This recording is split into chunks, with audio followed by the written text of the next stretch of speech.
Thank you, Paul. Go ahead.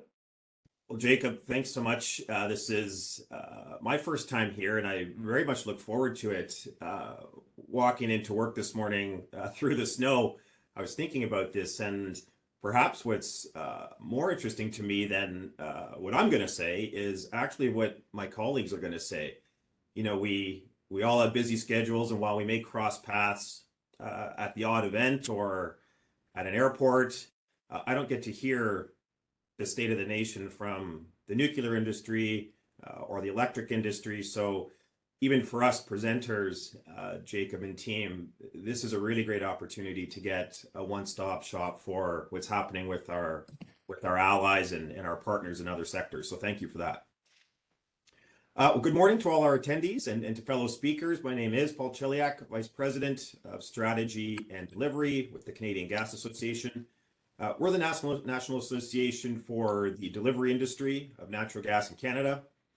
The members have approximately 575,000 kilometers of infrastructure spanning 8 provinces and 1 territory. And we deliver about 40% of all of the energy in Canada to roughly 20 million Canadians. A quick word about the ECC. We've had a long-standing relationship and a very positive one with the council. We thank them for their hard work. It's challenging to manage a single sector. You somehow managed to pull together a bunch of them, and you're dealing with CEOs and senior people within those companies. And so Jacob and team, keep up the good work. I know it at times can be a challenge, but we are here to help. So please keep on top of us. Okay, what I'd like to do is discuss 3 areas today. The first is the global market and its associated geopolitics. Second is the evolving regulatory and gaseous fuel mix in Canada. And third, and Jacob, I was a little taken aback by this being recorded on YouTube because I'm going to make 5 predictions, okay? And so we're going to be able to come back and test whether I've got a crystal ball or not. So I'll end on the 5 predictions. First, let me start with the market. Look, over the course of 2022, natural gas witnessed, an unprecedented level of public attention. In many respects, I'll be honest, this focus on natural gas is not something that the industry is accustomed to. We remain largely out of media, right? Our energy is usually very affordable, our infrastructure is underground, and the consumers just get reliable service. And I'll just note, Jacob, someone's mic is on. It might be yours. Thanks. However, with Russia's invasion of Ukraine, the world awoke to natural gas. In particular, the striking dependency on Russian energy across Europe, especially natural gas. And, just for reference, in 2021, 40% of all of the natural gas consumed in Europe was produced in Russia. And Europe itself accounts for about a quarter of global gas demand. So to replace this volume of product was an all-consuming exercise for Europe. And in what might be the single most radical energy market pivot of our generation, Europe managed to cut their Russian gas supply to near zero in less than a year. And when you think about the volume of energy that is, it's an incredible feat. How did they do it? Several, producing nations stepped up, mobilized to meet European natural gas demand. Germany and other nations built in record time LNG receiving terminals. And we saw the United States really be that swing supply of natural gas overseas to Europe. Something interesting, and it's not often reported, Jacob, is sort of the natural gas need of Europe. And there's a debate whether this is a short-term or longer-term phenomena. And we look to it being a long-term phenomena, given that several of these liquefied natural gas deals that were signed are 20-year contracts. So Germany and other nations have been very clear that yes, there's a short-term need, but our natural gas demand is going to continue well into the future. Many groups have come to Canada, delegations, including Germany, calling on Canada to lend its support. I think that's an open conversation. I would say the ball very much remains in Canada's court. to determine a path forward on LNG for Europe. And I know my colleagues in industry, both from the upstream side and the pipeline side on the midstream, are actively working to make that a reality. This energy situation in Europe has come at significant cost, and natural gas prices in Europe were 10 to 40 times the North American price. And this is something that happened in very short order. No one could have planned for this. And as a result, businesses, industries, and households in many ways were in a dire situation. We saw in the United Kingdom fertilizer plants just altogether shutting down. They're reliant on natural gas as an input fuel to create fertilizer. And as a result, we realized, perhaps for the first time in the public square, the interconnectedness of our energy system and our food supply chains. So a lot of these very challenging but fascinating things started to occur. Now, on the positive side, coming out of all of this, I do believe we're better positioned as a world. We believe there's going to be more balance in the global energy market. We see opportunity for Canada to step up on an LNG as an LNG supplier. And certainly the policy community is more focused than ever on energy security and reliability. For a long time, I think those were just foregone conclusions, and events overseas have really put a spotlight on the importance of energy security and reliability.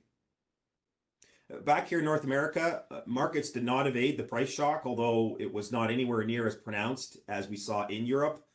The North American price for gas, natural gas, was around $8 at its peak. It has come back down and today is trading below $3. But it was a temporary shock, and we're seeing that in bill impacts now. So consumers are seeing now in their bills this winter the result of that higher price.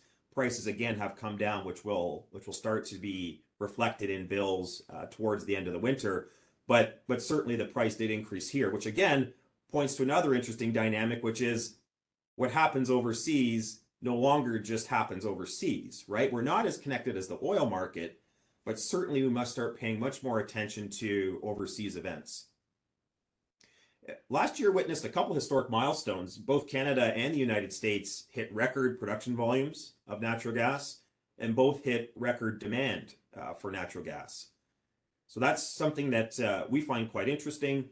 The utility industry in Canada here added about 100,000 new customers, bringing our total customer base to about 7.5 million. And a customer is a home, a business, or an industry. The natural gas share of total energy demand in Canada rose from 36% in 2020 to nearly 39% in 2022, largely on the back of new industrial and power generation demand. Okay, one thing we see as we look out, Jacob, is this concept of reshoring. And these buzzwords get thrown around, but it's an interesting one. And COVID-19 plus the situation in Europe have really put a spotlight on North America's international trading dependency. I mean, look, whether it's PPE or vaccines or semiconductors or energy, much of our daily products are actually, as we know, manufactured offshore. So how Canada positions itself in this reshoring discussion, bringing industry back to North America, is very much going to be a fascinating one to watch. The White House and the United States have been fairly front and center on this, and the Inflation Reduction Act in some respects is a complement to that. But it'll be a fascinating discussion to watch as governments look to reshore some industrial activity. I want to talk a little bit about the evolving regulatory and fuel mix in Canada on the natural gas side. So on regulation, each utility is a monopoly, meaning they have a distinct service territory where only they can operate. This is referred to as a natural monopoly and is designed for economic efficiency. So instead of having 10 companies all try to build a pipeline down a street and compete for that customer, that would be economically inefficient. One company is allowed to do it. That keeps the prices down. Ultimately, it's a monopoly, though, so they have a regulator, and each utility in Canada has a provincial or an economic regulator in the territories. And the regulator's job is to ensure that costs incurred by utilities as monopolies are just and prudent, and the rates that we all pay remain fair. What's interesting about all of this as we look at emission reductions is that economic regulators do not have in their jurisdiction considerations about the environment or greenhouse gases.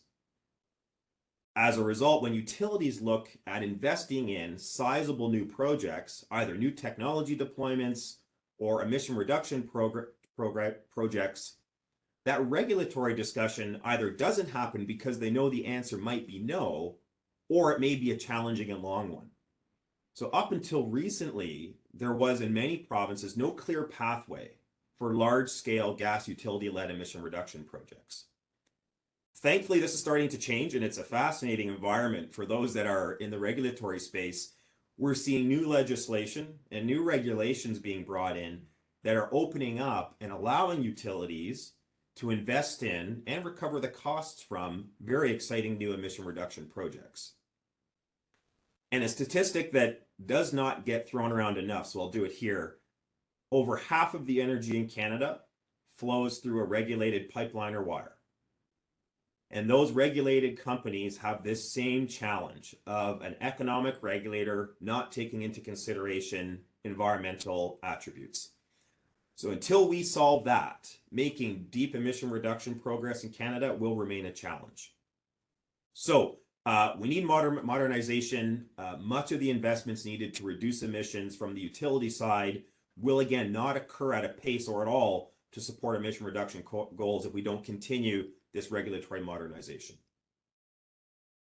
So let me focus on two key areas that are coming out of this modernization, hydrogen and renewable natural gas. If you follow energy, which I assume most of you do, you've heard a lot about hydrogen over the last several months. Whether it's transportation or a blended fuel, it's in the news. The pace of activity has been very high. 2022 witnessed the release of Canada's National Hydrogen Strategy out of Natural Resources Canada. At the same time, many provinces did the same. So we've got several different hydrogen strategies all being implemented or discussed in Canada. We saw diplomatic visits to Canada where hydrogen remained a very high priority for both countries at the table. For our side, we look at blending hydrogen into our gas systems.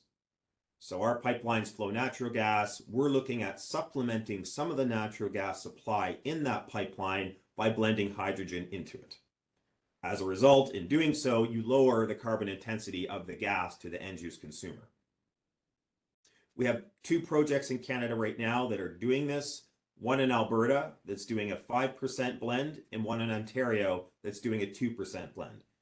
These are very much pilot projects. They're aimed to educate, to get people comfortable, to help all of the regulatory and safety community see a project in its existence.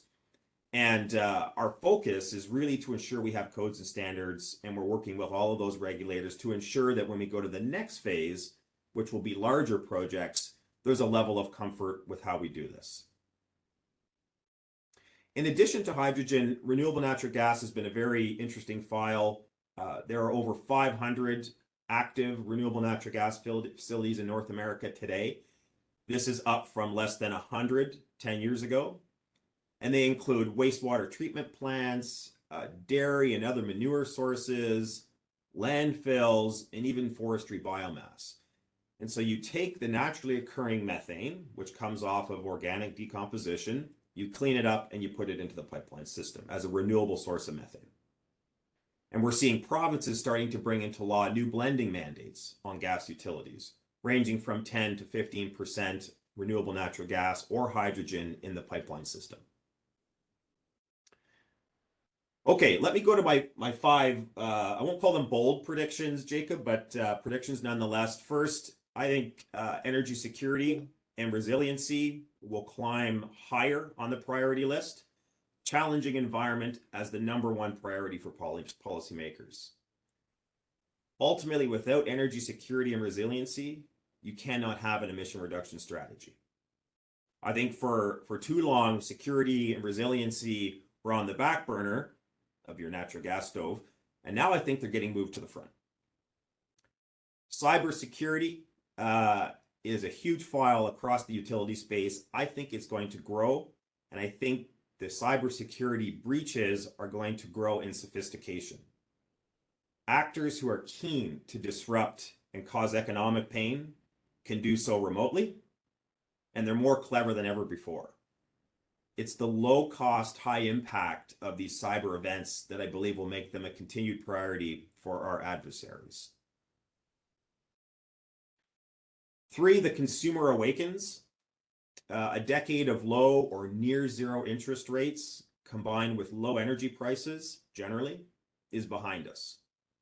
I think we can expect the consumer to be a lot more vocal when energy prices rise, and the issue of affordability will continue to climb on the political agenda. Number 4, electricity and gas deepen their connection. Whether it's joint planning of systems or dual energy heating systems, I believe the electron and the molecule will continue their integration as a means to meet consumer energy demands more seamlessly, more affordably, and with lower emissions. And 5, and I'll end on this, North American energy collaboration will return. North America has an abundance of resources, not just natural gas. I think the 3 countries, given events overseas, will work harder and faster to advance common areas of opportunity and priority, whether it be technology, new fuel supplies, or reshoring. I think North America is poised for growth, and natural gas very much remains at the top of that list. So Jacob, back over to you. Happy to answer questions or move on to the next speaker. Thanks.